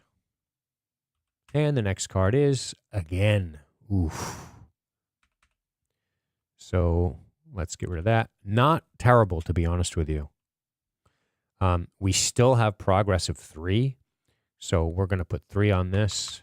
And this states, after placing any number of progress tokens on this card, flip the prisoner hero face up, put a damage on him. He's now rescued. Yay, Aragorn is back. But we attach this so we wouldn't forget. The Nazgul of Dol Guldur has arrived. When prisoner is rescued, move him to the staging area. Oh boy, he's scary. 5 threat. And after he resolves a shadow effect, he kills a character. You just discard one. Goodbye. Oh, also, this attached to him. Sorry, I keep forgetting that. Did it? I think it actually attached to the Nazgul. Yeah, it did, because this guy came in after the fact, right? I don't remember. There's too much to remember, guys. We'll attach the Nazgul to make it difficult for ourselves. How about that? And now we can get rid of this so we don't confuse ourselves. Travel phase, no place to travel. Encounter phase. Well,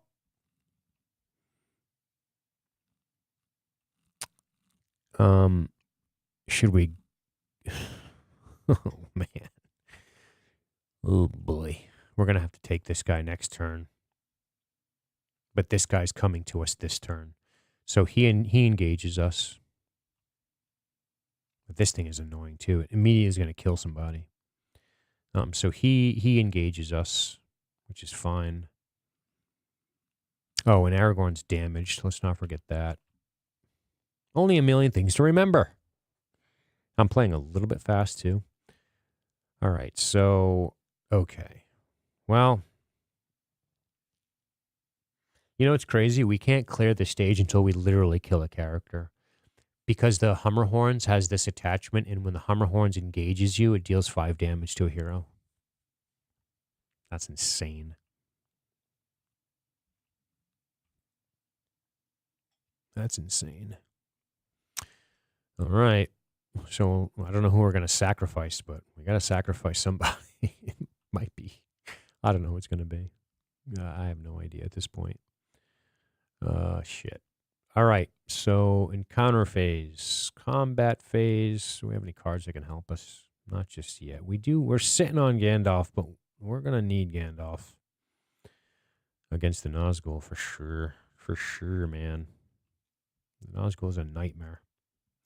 And he doesn't have victory conditions, which means if you beat him, he goes back into the discard pile. He could potentially come back if you run out of cards in the encounter deck, which is highly possible. Very possible in this scenario. All right. So over here, we are going to defend with the Ranger of Carldalan, but let's deal shadow cards. Let's do things in order here. He will defend, so he gets 2 shadow cards. He will defend. Good luck, buddy. 1. That enemy gets +1, so he's hitting for 4 and nothing. So +4 coming in. He defends 2. He takes 2. He's still alive. And now we have to swing back against this jerk. He's got 1 defense, but really he has 0 defense with Aragorn.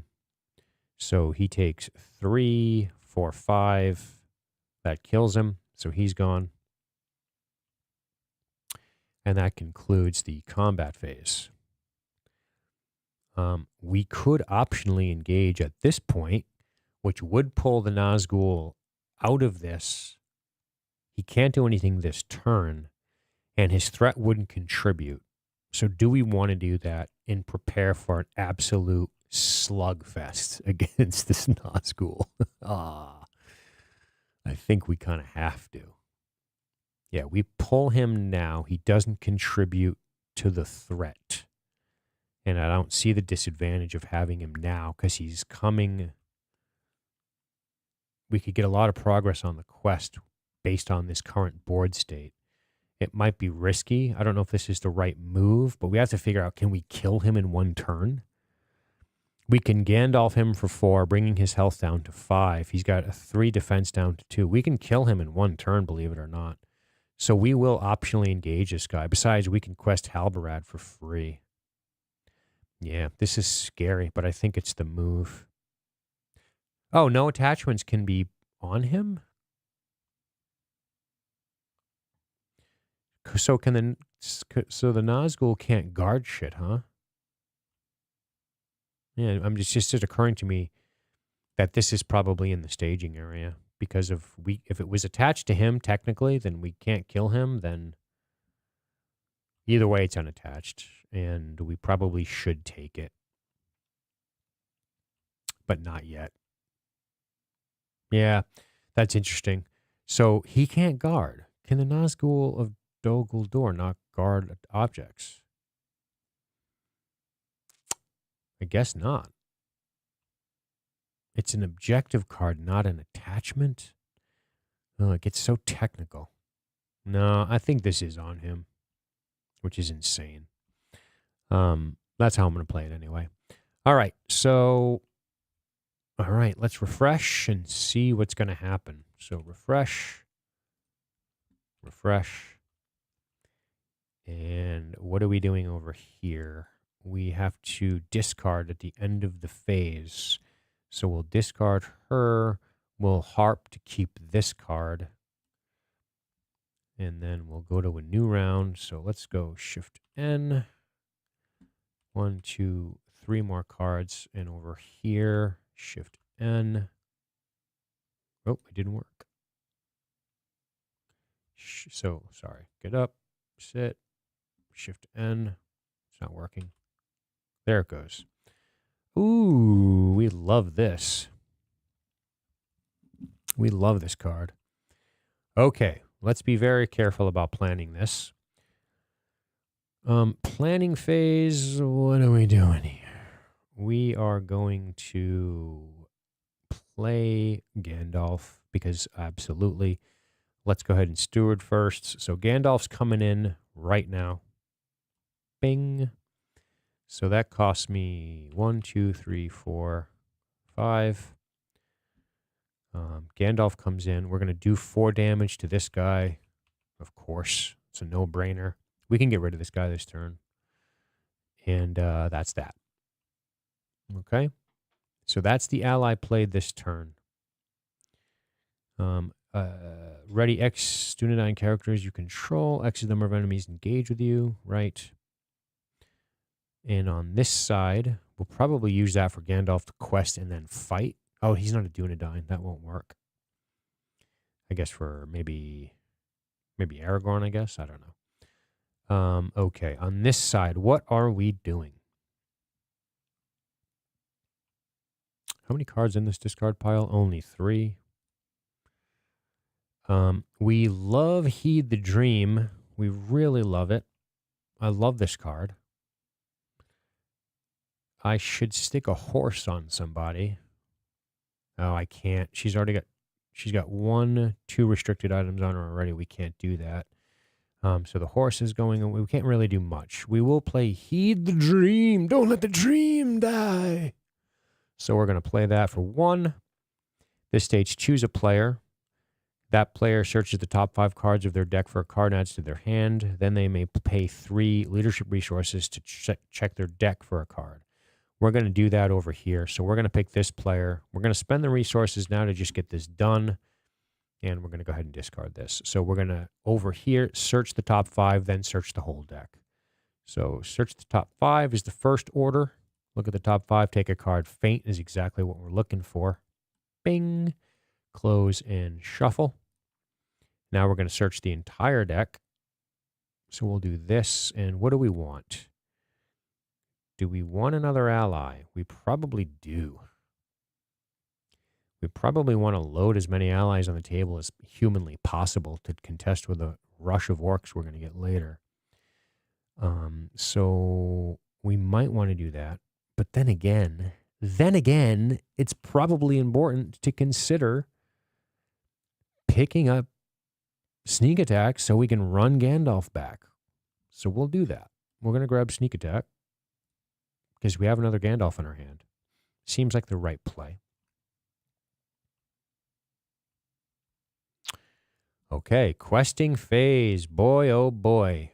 Or do we have an interesting turn ahead of us? Eowyn will quest. Duh.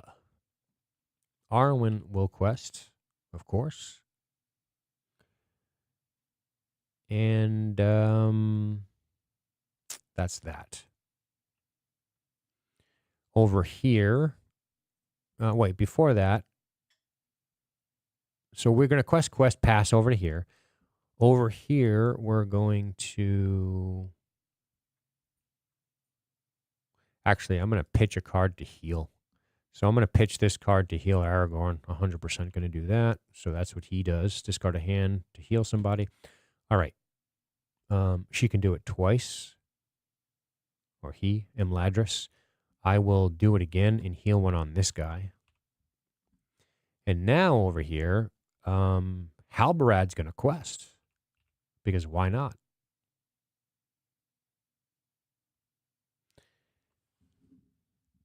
Halbarad is going to quest because he can quest without exhaustion. Love that for us.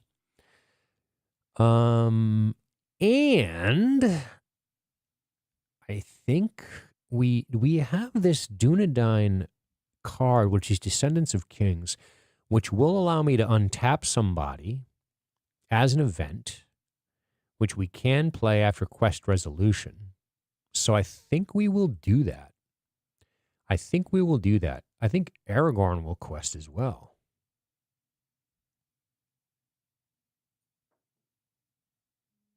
So Aragorn commits to the quests. We will then play Descendant of Kings and ready X Dunedain characters. Bing. Oh, is he Dunedain? He is. Whew. I was like, wait, what? I didn't know if this version wasn't. So that cost me 1. We ready Aragorn. Awesome. We have to have everybody ready to drive away the Nazgul. And that's not fun because this guy's a bitch. We have 11 quest progress right now. So let's see what fate awaits us. Drawing an encounter card. Let's stage. So staging 1. The forest is here. While Enchanted Stream is the active location, players cannot draw cards. Okay. And 2, deal 1 damage to each exhausted character. Oh, you bastards. So Arwen takes 1, Eowyn takes 1, and that's it because we unexhausted Aragorn because we're smart and we're beautiful. 9 quest progress. Take that, evil game. 1, 2, 3, 4, 5, 6, 7, 8, 9. 3 more and we can clear the caverns, but we can't until we get this stupid thing, which means we have to sack a character, a hero. The Hummerhorns attack heroes. They're annoying. Travel. We will travel here. We cannot draw cards. Let's see if we can remember that. Sometimes targeting this will remind me of shit. Okay. Travel phase is done. Encounter phase. Oh my God. No, this is brutal. I'm going to have to kill Arwen, I think. I don't see killing one of these guys. Yeah, I'm going to have to kill Arwen, which is such a bummer. It's a fucking bummer, man. And it's important that we get rid of this thing. Yeah, so, all right. I don't know if this is the right move. Hey, Audrey, how you doing? I don't know if, good luck with your busy work. I hope it goes smoothly. I'm going to, there's going to be a lot of streaming today for the record. Let's go ahead and engage the Hummerhorn. Is this the right move, man?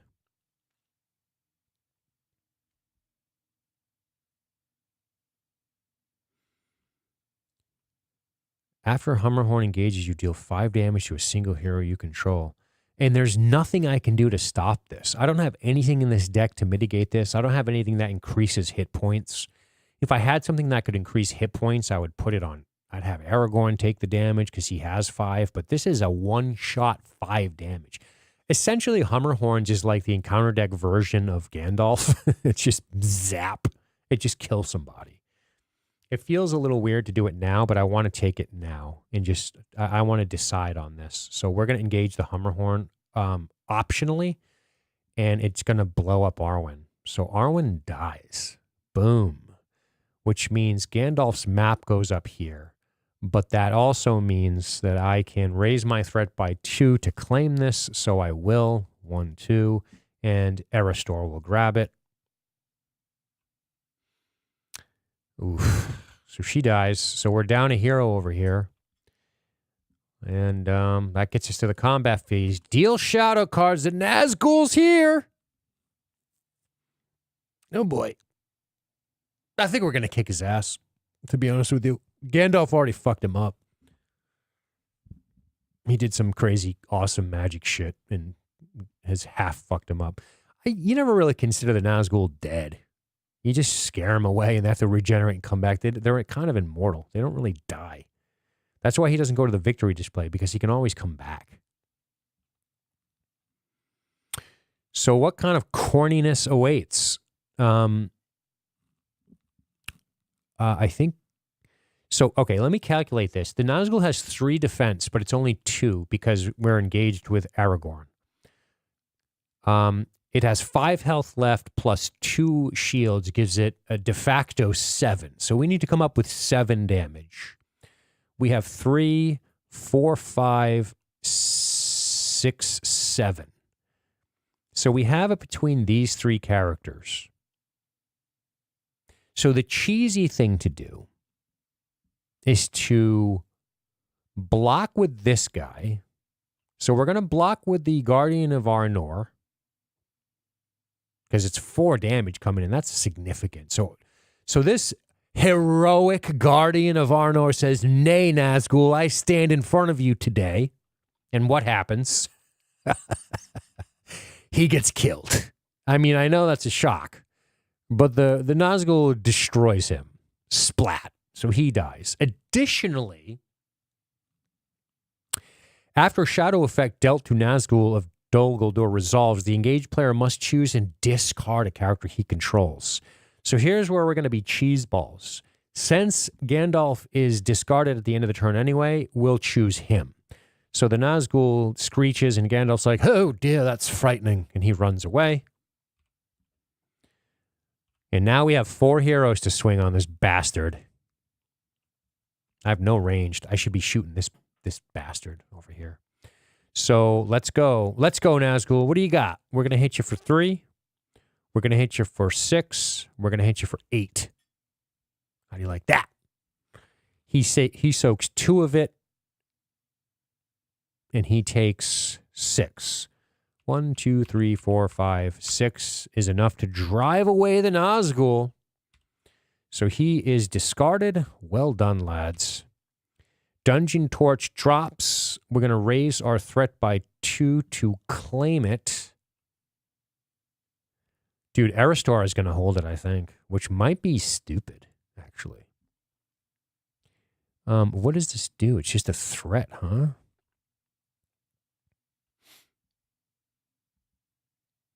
Aristar is going to claim. I should give it to Aragorn. Let's be real. My threat's going to start creeping up fast, though. Fuck it. Aragorn will take the torch. So Aragorn takes the torch. We now have everything we need to advance, but we are not quite there yet. We kind of did this out of order. We should have resolved all enemy attacks and then all hero attacks. So over here, but this team can't affect this team. But so let's go over here and see what we're doing. We are fighting. We're going to have the Miner of the Iron Hills defend against the Hummerhorns. So he will defend. The Hummerhorns are attacking for 2, and the Shadow card states, attacking enemy gets +1. So now they're attacking for 3. That will kill the Miner of the Iron Hills. So the dwarf gets killed by Hummerhorns. He dies. This is gone. And now, which is awesome, Aristar is going to swing back. Let's go, mighty Elven. I'm going to hit him with a book. So we smash the giant, bees with a big tome. I'd smush it. So that goes away. Beautiful. And he goes into the victory display because the game's like, yeah, you don't have to deal with that again. So he goes away. This frees up the shadow key, which will be taken by Aragorn. Yeah, because it does damage. Yeah. All right, so let's refresh. Let's refresh at the start of each round. Okay. And during the refresh phase over here, we have to discard. Do we want to keep Will of the West? Nah, fuck it. So we have to discard our hand on this side of the board because that's what Aristar does. Now let's get to a new round. Shift N, bing. And he draws 3 more cards over here. Shift N. It's not going fast enough. Shift N. Oh, maybe I hit Control. Shift N. There we are. And we have to resolve these effects. So we have to resolve. Oh, I think I cheated. I cheated. Yep. I have to go to the victory display and return the Hummerhorn. And I'll explain why. Because Aristar can't attack. He's holding the Gandalf's map. So we'll say this guy attacked him for 1, so he's got 1 left. We'll say this dude hit him. Oh, he has no attack. So it's still completely fine. Okay, that's fine. Yep, I don't want to cheat. Which means the shadow key is not taken. Which means I have to reset. Which means blah, blah, blah, blah, blah. Also, I can't draw cards. Let's try to remember how to play the game, Dean. So we're going to shuffle everything back into our deck because this is the active location, right? So we have to return this to our deck. Okay, good Lord, man. All right, planning phase. There's only like 50 things to remember. But one of these does resolve, which is I have to raise my threat by 2 over here for the torch. Okay, all right. Excuse me.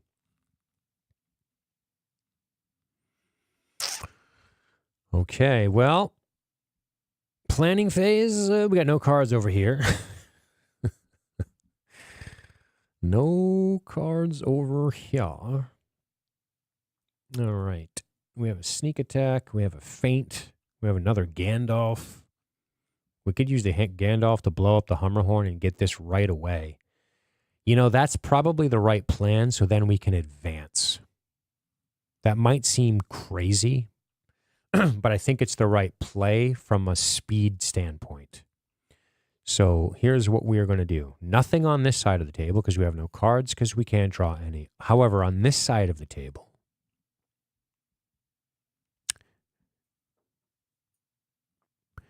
So in the planning phase, technically speaking, we could sneak attack Gandalf in.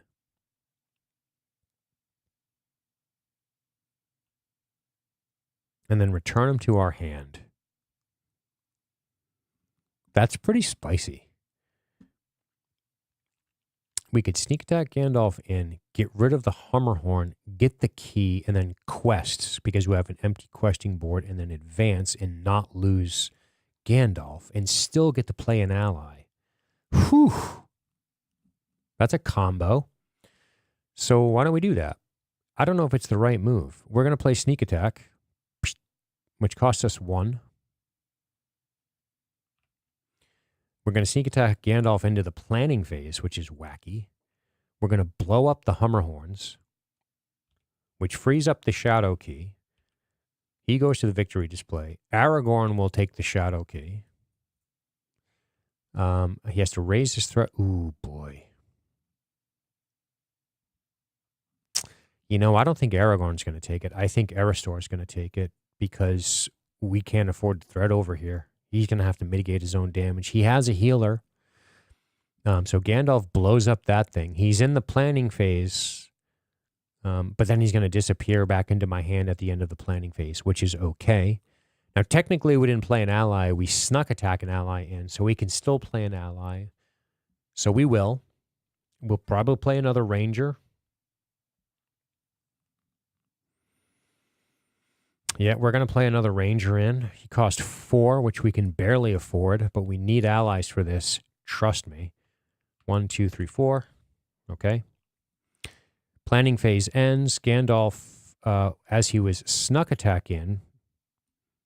Snuck attack?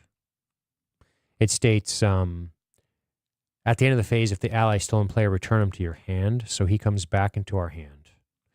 That brings us to the questing phase. Combos upon combos upon combos. Thank God I played Street Fighter. Okay, next order of business is we are going to be questing, clearly, because we want to clear this shit.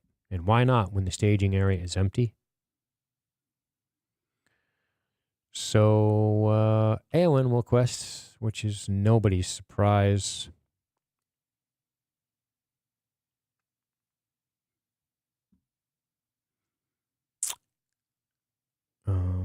Okay.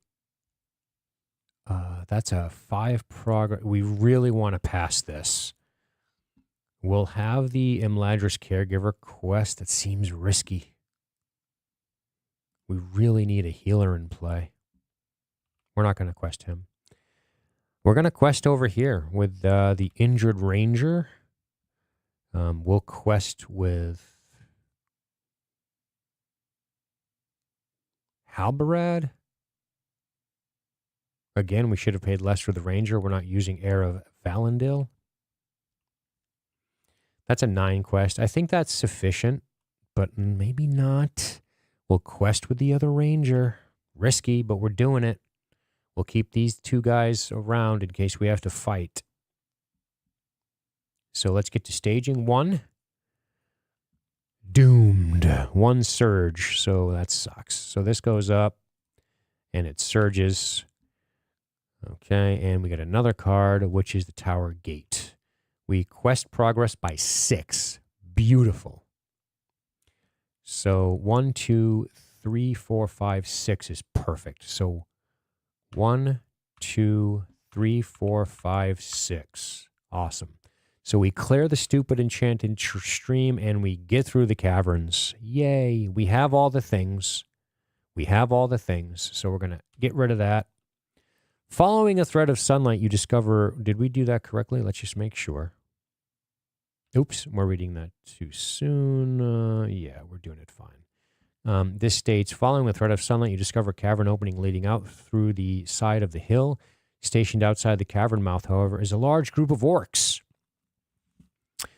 At the beginning of each quest phase, each player places the top card of his deck face down in front of him as if it just engaged him from the staging area. These cards are called Orc Guards, and they act as enemies, and they have a 1/1 and 1. This states players cannot defeat the stage while the Nazgul is in play. If the stage is defeated and Nazgul Dol Guldur is not in play. The players have won the game. Okay, well, we must act quickly. It is not the beginning of the quest phase, by the way. It's the end of the quest phase, to be clear. So we don't have to worry about that yet. I think we're going to win. I think we're going to win, actually, which is insane. So travel phase. Do we want to travel? Yes. We'll move to the Endless Caverns because we don't want to fuck with the Tower Gate right now. We've got too many orcs to worry about. There's nothing to encounter, no combat, so let's refresh. Let's refresh. And let's remember that we have things happening to us. At the end of the round, attached hero suffers a damage. And then this one, the other one, raises our threat. Which one is it?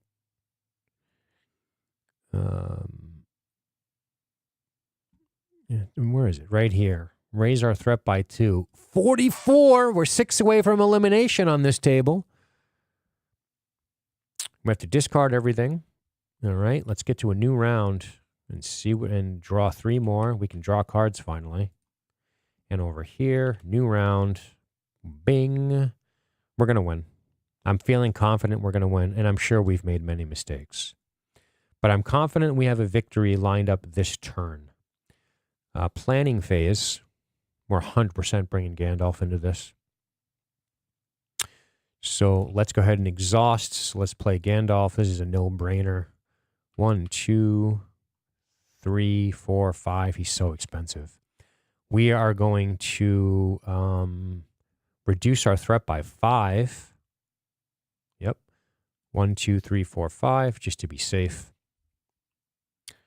Okay. We cannot play any other allies this turn, which is fine. So we're going to pass over to here. Lambus bread. Oh, this is beautiful. We're going to stick the Lambus bread on ourselves. Wait, that's a restricted? It's not restricted.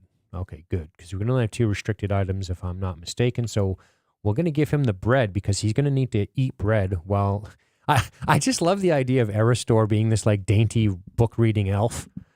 And he's holding this terrible shadow key and it's just slowly killing him. But for some reason, if he just eats bread, he feels better. So he's just going to continually, he's like, oh my God, this key's so heavy on my soul. That's how he's going to stay alive, which is completely ludicrous. Oh, fuck. All right. And do we want to do this? Do we want to attach to a hero? Yeah, probably. Who do we want to attach to? How many? I don't even know if there's probably a limit on attachments. I don't even know. I'm probably breaking all the rules. We're done planning, I guess. Let's go right to the questing phase because we're excited now. So questing away. We're going to quest with Aowen. We're going to quest with you know who. We should just quest with everybody because we'll win. There's no Nazgul in play, right? Right. So the move is to quest with everybody. Dude, if I draw... Oh, I can't draw the Nazgul yet. Yeah, so we win, right? We quest. We just quest with everybody and we win. We can't be stopped. 17 progress, right? We only need to come up with 10. Isn't this the right move? It feels insane to do. Staging, we get a spider. Each player must exhaust a character we control. Sorry, we're already exhausted. And the Mountains of Mirkwood come in. We defeat the quest by 13. So we go 1, 2, excuse me. We go 1, 2, 3, and then 1, 2, 3, 4, 5, 6, 7. We forgot to put orcs into play, but who cares? So, you know, the top, remember, right? So if we go over here and we go deal top X face down, 1. Right? We have to remember we have an orc enemy in front of us, but who cares? It doesn't even matter. Like even if we do that, deal 1 face down, and he's here. Who cares? They don't do anything. Let's reread this. At the beginning of each quest phase, each player plays at the top card of his deck face down in front of him, as if we were just engaged by an orc. They have 1, 1, 1. They don't have any threat we have to worry about. They don't make immediate attacks. And we defeat the game in the questing phase before these orcs become a problem. Now, I know this is a bit sloppy, but it's done. Okay? I think we win. So yeah, players cannot defeat the stage while Nazgul is in play. If the stage is defeated and Nazgul is not in play, the players have won the game. We win. I guess we've beaten we beat the dreaded Dol Guldur. It wasn't easy. We made mistakes, but we got timely use out of Gandalf to damage. Timely use out of Gandalf. Arwen didn't make it, but we managed to rescue Arwen. Can you imagine this from a story perspective? Aragorn gets rescued. Where's Arwen? About that. Where's my love? Where's my elven love? About that. There was a problem, and, well, a few deaths occurred. That's the Burke explanation. So, sorry, Aragorn. I guess you'll have to give Eowyn a look.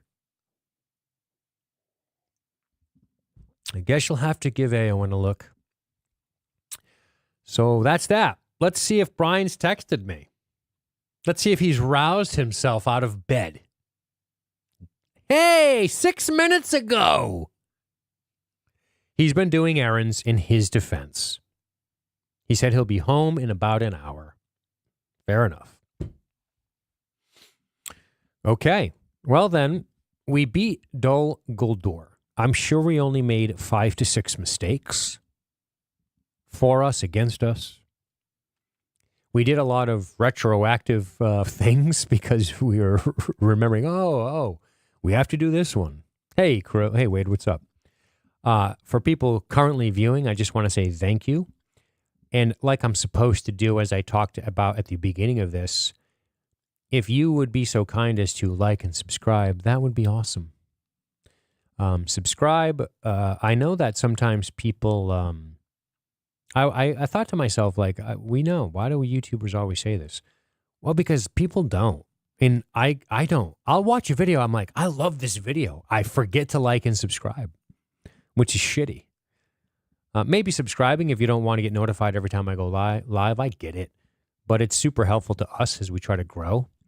And I get it. I get why people continuously ask people, because so many videos I go, oh, that's such a great video. And then I close it and go about my day, and I don't like or subscribe. And I'm like, damn, I'm just chewing up free content. The least I could do is like and subscribe if I like it. So I'm asking you to like and subscribe if you like what you're seeing. And that's that. So as far as today goes, there's going to be quite a bit of streaming today. If you're watching this after the fact, well, my good friend Brian and I are going to do some streaming. I know he desperately wants to dive back into the horrors of Arkham, so we will be doing that. We'll be heading to the Blood on the Altar scenario of that, which will be a ton of fun. So I'm looking forward to that. But I think we're gonna be off for about an hour, and then we'll be back. Once he's done with errands, we will fire the stream back up. So like and subscribe if you want to be notified when that happens. And that's that. So we're gonna take a run. We're gonna run away from this, and that's that. I should have gone to my solo cam for this part, but I failed to do that. Anyway, so yeah, man, this quest is pretty wild. I think the Miner of the Iron Hills, like, subscribe, and turn on notifications. Oh, that's right, Maja, I forgot about that. Hey, look, your text appeared on screen. I figured it out. I forget about the notifications piece. It doesn't notify them by default. That's weird. It probably doesn't. I don't really know. But I will say this. I don't know if tweaking this deck mattered, but the Miner of the Iron Hills is a huge thing to get rid of those cotton web bullshits. It's super helpful. You have to select the bell thingy to get notifications, I'm being told. Very well. So select the bell thingy to get your notifications. I'm a very, very technical... I'm using all the nomenclature of YouTube. I'm very good at this. So please do. And yeah, that was fun. I mean, I'm sure we made some mistakes, like I said, but that's fine. I'm going to go back and watch it and be like, oh, God, ugh, yuck. You forgot this rule, you forgot that rule. But here's what I will say about this game. When you're playing two-handed, and you're playing a difficult quest and you're using a fairly complicated deck, I kind of think that this deck that I borrowed from Johnny Bravo 530, I think I was saying 520. It's Johnny Bravo 530 for the record. You're like, okay, I got to remember this, I got to remember that. And then you got to remember so many things. Does the active location prevent you from drawing cards? What do the cards on you do on a refresh? Oh, by the way, you can and can't do this on a quest. Oh, when this happens, you have to put this card into play. You know, it's a lot to remember. And when you're talking, here's a thing I've been learning. When you play games like this and you're talking, and the game is, you have to know the rules. This isn't a classic video game. I don't even like that term. Where the video game is like, well, you can't break the rules because the damn video game's programmed to be played the right way. These games are different. You have to remember shit. So it's very taxing on your brain, which I love. I also love the challenge. I think it's very cool. But it is a lot to remember. And when you're streaming and you're cognizant of the chat and you're cognizant of the fact that you're trying to narrate things you do, because you can't just sit here silently. No one's going to watch it. You have to talk and engage and explain your thought process, that when you're talking and explaining, you're not really thinking very well, or at least you're not remembering about things you're not thinking clearly about things you always have to remember. So then when you pause, you're like, okay, am I remembering everything? And it is very difficult to do. I'm sure even people who have a lot of experience in this will sometimes forget to do things. So that's my excuse. How do you guys like it? Is it valid? I think it's pretty valid. But yeah, that's it. That's it, guys. So I think we're done. So we'll see you in a little while. We'll be hooking back up with the Bry guy, and it'll be tons of fun. And I just want to say thank you to everyone who stopped by and watched this. Don't forget to like and subscribe and hit the bell thingy so you know when I go live, right? The bell thingy is huge. So thank you very much.